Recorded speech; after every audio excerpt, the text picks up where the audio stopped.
السلام عليكم.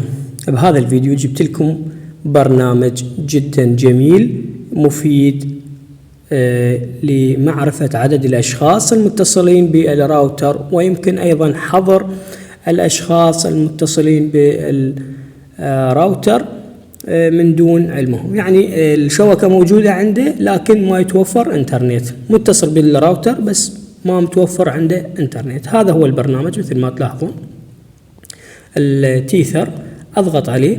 يحتاج طبعا نسجل الدخول باستعمال حساب، لازم نسوي حساب جديد بالبداية وبعدين نقدر نسجل الدخول الى هذا البرنامج، وكذلك بعدها نحتاج الى تسجيل الدخول الى الراوتر من خلال العملاء. اذا تلاحظون هنا عندي عدد الاشخاص المتصلين حاليا بالراوتر.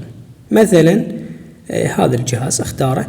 اذا تلاحظون بالاسفل حظر على منع، اقدر احظر اي هاتف موجود عندي متصل بشبكة الانترنت وانطيه حظر. مثل ما تلاحظون العملاء المحظورون، اذا تلاحظون الهاتف اجى الخانة العملاء المحظورون. اذا نريد نلغي الحظر نضغط عليه ونضغط على فك الحظر، يرجع يتصل بالانترنت. الميزة الجميلة موجودة بهذا البرنامج، من تحضر الشخص يعني تلاحظ انه هو متصل بالانترنت لكن ما يتوفر عنده اتصال بالانترنت، فقط اشارة موجودة بدون اي انترنت، وكأنما الشبكة فاصلة او هيك امر. كذلك هنا نقدر ندخل على الحالة، نلاحظ ان الراوتر متصل.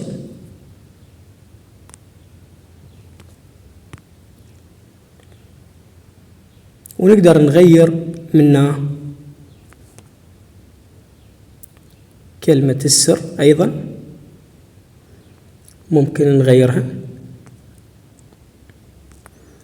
العملاء والادوات، هنا عندنا بعض الادوات ممكن نحتاجها. إذا تحتاجون برنامج أشرح لكم بالتفصيل عن هذا البرنامج فقط اذكرونا بالتعليقات، وشكرا.